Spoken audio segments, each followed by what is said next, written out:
Okay, hey students, welcome back to Mr. Lawhon's AP European History class. Today we're going to start Chapter 2, the Renaissance. If you remember, Chapter 1 was about late medieval Europe and the bubonic plague and all the problems there. And this chapter is titled Renaissance and Discovery, and it's going to cover roughly the periods 1350 to 1527. All right, so pause if you need to, and we're going to move on to our central question.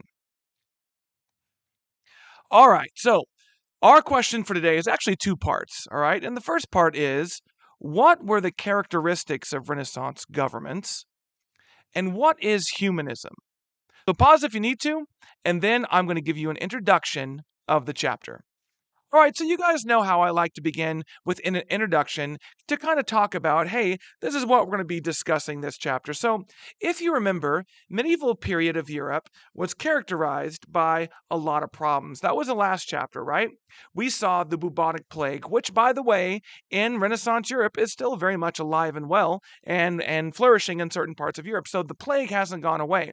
But we saw the bubonic plague spread all over Europe and cause a lot of deaths, right? And we talked about all the societal structures that changed. Nobles lost power, merchants gained power, kings began to centralize their power, peasants at the bottom began to realize, hey, a lot of other peasants died, so now our labor is worth a little bit more, right? And we also talked about the 100 Years' War is going on in this period where England and France are going to go to this big, massive war, and the result is going to be this emerging new idea of national identity, right? And also, we talked about the Great Schism, where at the same time the plague's going on, and at the same time the 100 Years' War is going on, the church is going to be split, right? You've got some people saying, oh, the real pope's in Avignon, France, and other people saying, no, the real pope is in Rome. And the problem is, it's France and England kind of fighting for control over the church, and it all ends with just the church becoming weaker and less influential. And then finally, we saw Russia get invaded by this group called the Mongols, and we talked about how that was going to basically make Russian development a little bit slower, a lot slower than the rest of Europe. So that was last chapter, a lot of crises, okay? Now, in this chapter, we're going to focus on Italy and other states, but mostly we're going to focus on Italy. Now, this thing called the Renaissance is going to happen, and I talked a little bit about what the Renaissance was in class and kind of where it came from. But basically, it's going to start off in Italy, all right? Now, Italy's made up of these things called city-states that we'll talk about in a second, and they are strategically located in a really good position. They are sitting right on the Mediterranean Sea, and because they touch the Mediterranean Sea, not only touch it, but their whole the whole land mass that is Italy is going to jut out into the Mediterranean Sea, and they're going to have contact with Africa, Asia, and all of Europe to be able to trade. So they're in a great place for something like this to happen. All right, now, wealthy leaders and merchants are going to use their money to patronize education and art, and that results in this thing called the Renaissance in Italy. Patronize just means pay for artists and stuff to make their art, okay? So the Renaissance is going to emerge partly because wealthy people in these areas, why are they wealthy? Because they're trading with all over the world. They're going to fund or patronize different artists and writers to make work and to make art. Okay, so that's another reason why this Renaissance is going to begin in Italy. Now, the word Renaissance just means rebirth. So, if we're talking about the Renaissance, what in this time period is reborn? Well, during this period, Europeans are going to rediscover Greek and Roman ideas. Now, because this class starts off around the 1300s, well, actually, we went into the 1200s in the last chapter, but we kind of skipped over some ancient history. In my world history class, I would talk about this a lot more. But basically, in the several centuries before zero, all right, and in the all the way up to 500 CE, you have the Greek and Roman empires, right? The Greeks came first, and the Romans kind of built their empire on top of the Greeks. But during the Greek and Roman empires, all of these new ideas of philosophy came around, okay? The Greeks had ideas like democracy, all right? The Romans had ideas like having a republic. And all of their philosophers and all of these ideas are going to be kind of lost because the Roman Empire gets Greeks taken over by a lot of different barbarians, and the Roman Empire gets split between the East and the West.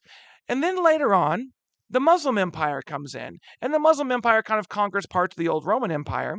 And bottom line is, Europeans kind of didn't know about the Renaissance because why? Well, that was a long time ago and it got conquered. And what's going to happen? The Roman Empire got conquered. And what's going to happen in the 1300s is they're going to find all these documents. And by find, I'll explain, but they're going to find all of these documents from ancient Greece and ancient Rome, and they're going to start learning about Greek culture and Roman culture, and they're going to start saying, man, this idea like democracy is a good idea.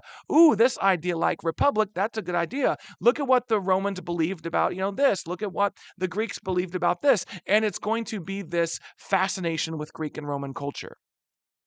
All right, now, a movement called Humanism is going to come around in Italy, and humanism is just the idea that, hey, humans should learn as much as they can about every subject, whether it's math or science or art, poetry, writing, oratory, which means public speaking. Basically, humanism is the idea that humans should be involved in all of these things to make themselves better and to make their lives meaningful. It's all about education. And once again, it's an idea that we value today in our country. Now, at the very end of the chapter, we're going to talk about how this is also a period when European nations are going to start to spread out of Europe and go into other places. The first places they're going to go are the coasts of Africa. Then they're going to go into Asia, and eventually this guy named Christopher Columbus is going to go into the Americas. All right. So what we're going to see is this age of European discovery. That's why it's called Renaissance and discovery. Europeans are going to, quote unquote, discover all of these areas. Now, they didn't discover it. There were people already living on it, but they discovered it to themselves. Europeans don't know these places exist. So this chapter is going to be, it's going to cover a lot of different things. It's going to be really interesting. So pause if you need to, and we'll start diving into our central question. Okay. Well, guys, that was all supposed to come in individually, but hey, I'm sure you guys don't mind because you don't have to wait on me to click a bullet point. So let's first talk about the first part of our central question. What were Italian governments like? Okay, so let's talk about the Italian city-states. Now, you might ask, what the heck is a city-state? Is it a city? Is it a state? And the answer is yes. You see, guys, look on this map here.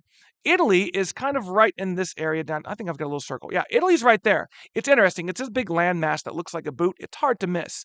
All right, so Italy is not a unified country yet. Remember, people don't look at themselves as unified nations just yet. They might identify themselves by the villages they're in. Maybe the French, because they fought this war in England, are starting to maybe think about themselves as French. Maybe the English are starting to kind of think about themselves as English, but nobody really thinks of themselves that way, and Italy's the same way. So Italy wasn't unified, and every city was basically an independent state. All right, so you had the cities of Milan, Florence, Venice, Naples, what are called the papal states that the Pope controls, and they are all separate cities, but they're all separate states, which means they're cities that have their own governments, their own militaries, their own rulers, their own laws, all of these things. So like I said, Italy is not a unified nation. It's made up of individual city-states, all kind of doing their own thing. Now, they're all united because they're Christian, and they're also all united because they speak some form of Italian. All right? So there is some kind of unity there. But like I said, for all intents and purposes, every city is its own individual state. All right. Now, like I was telling you in the introduction, look at Italy right here. It is in a very great position. Okay, it is jutting out into the Mediterranean Sea. Okay, great place for trade because it touches all of Europe right here. Okay, it touches the Middle East, which is over in this area to the right, and it touches Africa, which is just south. This is the very top of Africa. So all around basically the known world, it is going to trade, and the people there, the wealthy merchants and the traders there are going to make a whole lot of money. Now, who controlled Rome? Who controlled the Italian states? Well, in most city-states, guys, they were controlled by oligarchies. Now, oligarchy, guys, is just a fancy word that means ruled by a few, usually wealthy people. Democracy means rule by the masses, as in a lot of people vote and majority rules, okay? oligarchy is ruled by a few people, wealthy people at the top. So who's in charge of these city-states? Well, usually, in some cases, they're royalty because every city-state has their own government, but in some cases, they're councils of like wealthy merchants that control things, all right? Now, the 5 major city-states that are going to merge during this time, as you can see on the map, are Milan, the republics of Florence, Venice, the Papal States, and the Kingdom of Naples. These are all within that circle that you can see right there. Now, these are the major city-states. Now, we're going to focus mostly on Florence because that's where a lot of the Renaissance action happens. But all of these are major and important city-states. Pause if you need to. Okay, let's talk about how society was divided in these Italian cities, all right?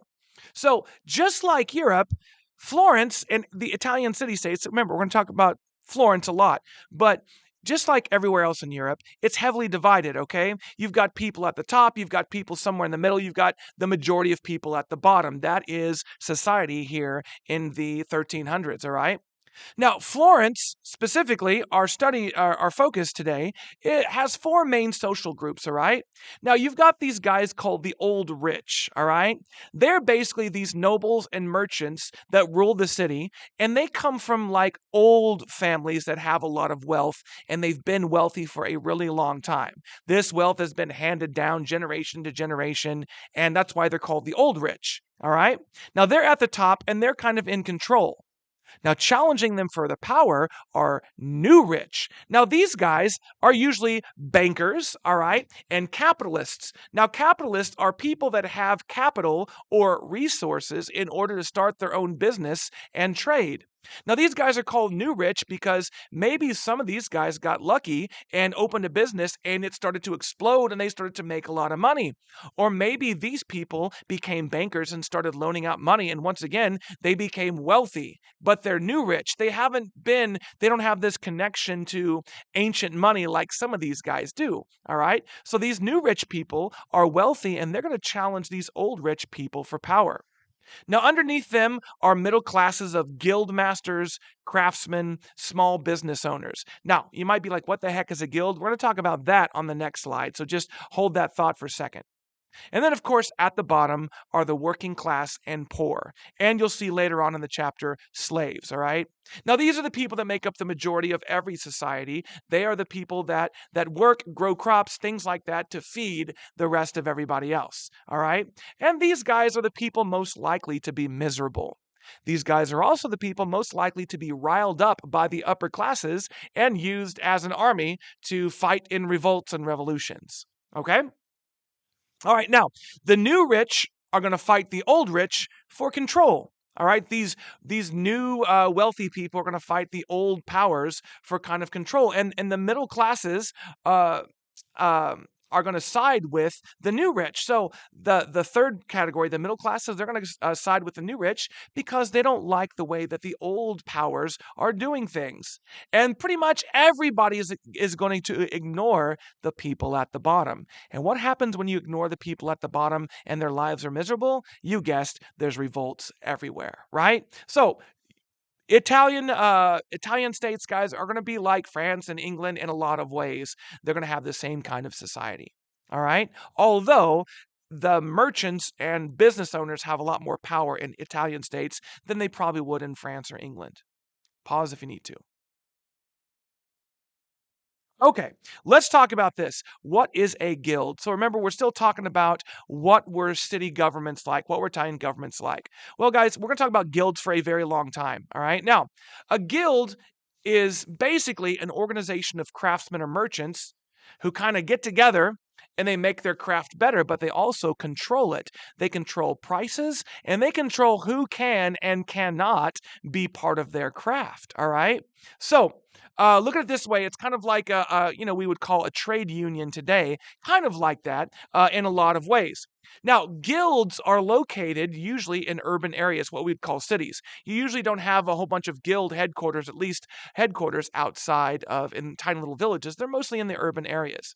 Now, guilds are all controlled by a master craftsman. All right, let's say, as in this picture right here, a blacksmith, like a master blacksmith that can make really great quality items. He has spent his life honing his skills until he can make really great stuff, right? Now, the master very carefully selects his students and then teaches them the craft. So, once again, guilds are in very much control of who can do this trade and who cannot, all right? And they're very picky about who they allow and who they take on as students, okay? So, the student starts off as what's called an apprentice. And your job as an apprentice is basically to, be the kind of the lackey at the bottom of the shop and do these small things for everybody else. Maybe you go get the coffee. I'm just making that up, kind of like the people at the bottom of a corporation. Hey, go get me coffee. But what you do is you slowly start learning the trade. For instance, if you're a blacksmith, you slowly start learning what it takes to be a blacksmith. Now, after you've been in the trade for a while, you become what's called a journeyman. So once you've learned how to do whatever it is your trade, whether you're a carpenter or a blacksmith or whatever, all right, you become a journeyman, and the journeyman is a key time period because now you can start getting paid for the work you do. You see, when you're an apprentice, you're just learning how to do stuff, but a journeyman can get paid. All right, money. Now, you can't break away from the guild and you're not a master just yet. You're not in control. You're not taking on your own students yet, but you are now making money. And now you can go off into villages and journey, right? And make money. Now, finally, if you make it high enough, a student would become a master, and then you would start the process over and you would teach other people the skilled trade. All right, now, what's the big deal about a guild? Like I said, guilds control a craft in an area. If you tried to move into a city and you just tried to become a blacksmith without going through the guild, you would not be allowed to. You'd be ran out of the city, maybe even worse. So basically, you couldn't simply come and practice a skill without being in the guild. Guilds controlled what was made, and guilds controlled how much prices for those goods were. So you see, guys, guilds have a lot of power. All right, they have a lot of control over goods in any given city. All right. And there were all kinds of guilds. There were blacksmith guilds, carpenter guilds. There were tailor guilds, which tailor means you make clothes. There were cobbler guilds, which means, hey, you make shoes. There's all different kinds of guilds, and they all control their craft. Pause if you need to. Okay, now let's talk about the government in Florence. What was the government in our key city, Florence, like? All right, so let's talk about banks, all right? So let me tell you how a bank works, guys. When you go to the bank and you say, hey, I want to open up a savings account, all right? Let's say you've got $1,000 and you say, hey, I want to open up a savings account. I want to put my $1,000 in the bank. Well, what do you get out of that? Well, number one, you get some peace of mind like, hey, your money's in a bank and you're not going to spend it, okay? Whereas if it was at home, it might get stolen or whatever, or you might spend it all and it's gone, right? But another thing you get is what's called interest, okay? So by having your money in the bank, just by having it there, the bankers are going to pay you, let's say, 1% interest, which is not a lot of money. What's 1% of $1,000? I think it's like, come on, guys, I'm terrible with math, like $10? I don't know. But anyway, so you make interest over a certain amount of time. So just by having your money in a bank, it gains money. Now, what happens with your money? Well, guys, let's say another guy comes along and says, hey, I need $1,000 loan. Well, that bank will then take your $1,000 and loan it out to somebody else and charge them interest. Let's say like 20% interest. So they'll say, yeah, we'll loan you $1,000, but you're going to pay interest, 20%. So that means when you finally pay back that $1,000, you might pay back $1,200, $1,300, depending on how much interest it is, right? So that's how banks make money, by charging interest, okay? So throughout Italy, banking families had a whole lot of power because a lot of people are going to be borrowing money throughout Italy, right?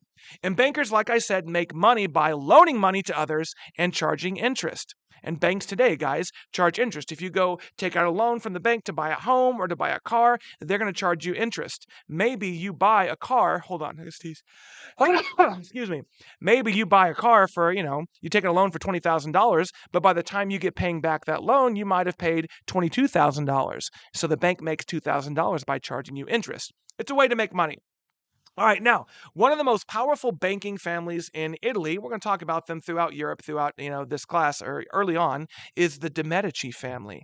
And the guy that kind of started this banking empire was Cosimo de Medici. Now, he was a powerful, wealthy banker from the city of Florence. And Florence was controlled by a council made up of representatives of the most powerful guilds. So, who's in charge of Florence, guys? Really wealthy people like Cosimo de' Medici, but also guild masters that controlled trades. So, a wealthy group of people are controlling the city of Florence. All right? Okay, now, here's the deal.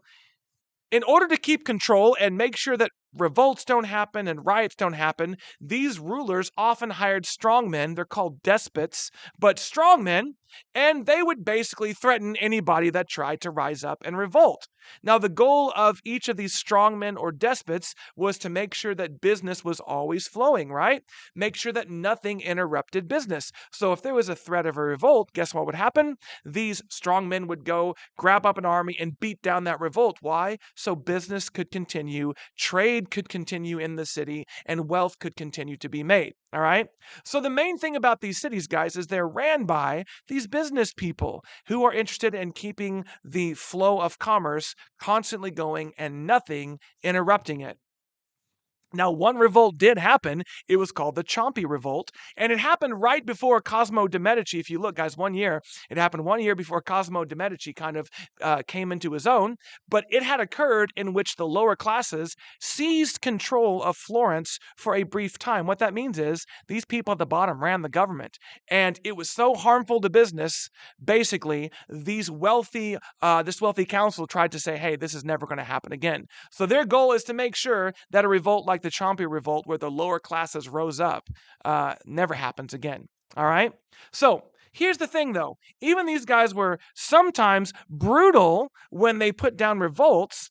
Guess what they did do? Their wealth, guys, their money is basically going to finance the Renaissance. All right? Wealthy people like Cosimo de' Medici, wealthy merchants, even the Pope, guys, all of these wealthy people are going to pay artists money, and art is going to flourish. They're going to pay writers to write, and writing is going to flourish. So when the Renaissance breaks out and all these Greek ideas start coming out, a lot of these guys are going to patronize or pay these artists to work.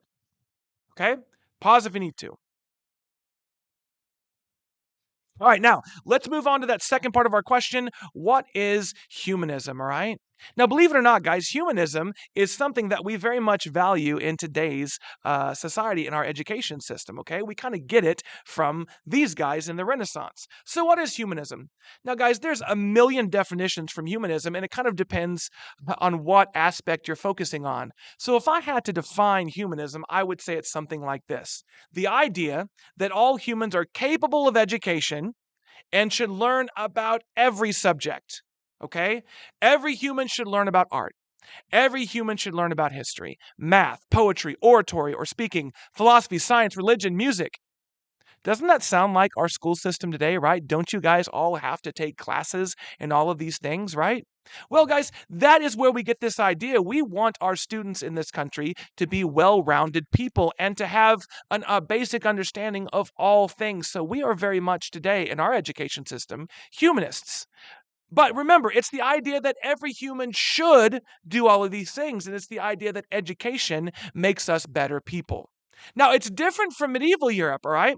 Now, medieval Europe practiced this idea called scholasticism. Now, what is scholasticism, guys? Once again, it's a really complicated thing, but basically, here's the deal. Scholasticism, guys, was studying the ideas of Greek philosophers like Plato and things like that, and learning how to basically debate and argue, but mostly it was focused on like the Bible, reading and debating parts of the Bible, arguing about contradictions, things like that, guys. All right. So basically, it's like studying and debating biblical ideas. But if you think about education being only that, you're not learning about science and math and history and religion or you're learning about religion but philosophy and things like that, guys, right? So humanism says, look, religion is just one thing that you should, or scholasticism is like, hey, we should all learn about the Bible and that's pretty much what we should debate, and the only people that should debate it are scholars in these schools. But humanism says everybody, from the people at the bottom of society to the people at the top, should learn as much about everything as you can. So that's how I would define humanism. Now, real quick, guys, let's go through some of the main humanists of the Renaissance. All right. Now, the guy that's called the father of humanism, his name is Francesco Petrarch. All right. Now, Francesco Petrarch was a lawyer. All right. And when the Renaissance kind of broke out, he became a poet and a writer. Why? Because humanists like to study poetry and writing and oratory and all of these things. All right. Now, one of the things that Petrarch was a really lonely guy. He lost someone very close to him. And one of the things that he did, which is kind of weird, but he was obsessed with ancient Rome. And what he would do, guys, is he would write dead Roman philosophers letters, dead Roman leaders letters. Okay. And these letters were very popular among the educated classes of Europe that could read, and they would go around and read this stuff. But it brought out a lot of Roman ideas. He wrote poetry about Roman leaders, all of these things. And another thing Petrarch did, like many other people, was he criticized scholasticism. He criticized he called it useless, all right? The idea of learning only to debate religious things. He thought humanism education, guys, was more about everything, right? Of all of these things. Don't just focus on one area, but learn as much as you can about everybody. Pause if you need to. All right, now, another Renaissance humanist is Dante Alighieri. Now, Dante Alighieri probably wrote one of the most famous things, all right, the Divine Comedy. And the Divine Comedy, guys, is basically a story about a man's journey through the afterlife, through different levels of hell and all kinds of things. And it was very popular, once again, among the reading classes of Italy, all right? It was written in the vernacular. Now, vernacular is it's a word that we need to learn, guys. Vernacular means the language of the common people. All right. Now, most stuff back in this time period is written in Latin, and not a lot of people understand Latin if you speak it, and they definitely can't read it. But when you start writing in people's own language, that's a very big deal. So, like I said, he wrote the Divine Comedy. We'll talk more about what that is in class. And like I said, he wrote things in the vernacular. Another guy we've already read a little bit, Giovanni Boccaccio. Now, Giovanni Boccaccio was the humanist that wrote the Decameron.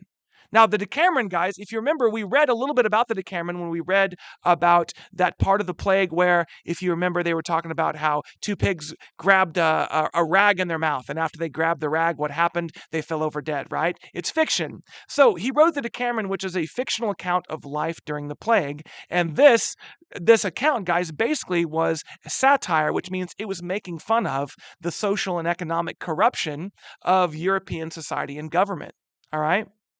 Another Renaissance humanist was a female. Yes, guys, there were women writers like Christine de Pizan. Christine de Pizan, guys, wrote histories of famous women, and she also wrote a book discussing the roles of women in society. All right? Once again, we're going to read excerpts from part of these things in class. Pause if you need to. All right, one final guy we're going to talk about is Lorenzo Vala. Now, Lorenzo Vala did something kind of epic, all right? There's this thing in the church called the Donation of Constantine. It dates back to the 300s. And it was basically a church document that justified the church controlling all of the old land from the Roman Empire. And this document was allegedly written by Emperor Constantine in the 300s, and it said, all land in the Roman Empire belongs to the Pope. Well, guess what Lorenzo Vala did? Vala studied language, and he was able to look at the ancient language and prove that this document was a forgery. He basically said, look, there are certain words that did not exist in the 300s when these were written, which means this was written way after Constantine, and the Roman Catholic Church is lying about being able to control all the land in the Roman Empire. What a big shock, right? And what's going to happen is later on, this is going to influence people to further criticize the Roman Catholic Church. All right? Last thing, guys, is civic humanism, okay? One of the Renaissance ideas was that one of the reasons that we should all be studied and all have education is because if we make ourselves wise and become better humans, then we will be involved in and improve our government and society and make it better. And like I said, guys, that is very much a goal of our education system today, right? Basically, to learn as much as we can so that we can be informed and citizens that make our country and our society better. So anyway, guys, that is what humanism was. And like I said, as you can see, it very much influences our educational system today. Guys, that's the end of the notes. We went a little bit long, but we kind of had to. So I'll see you in class tomorrow.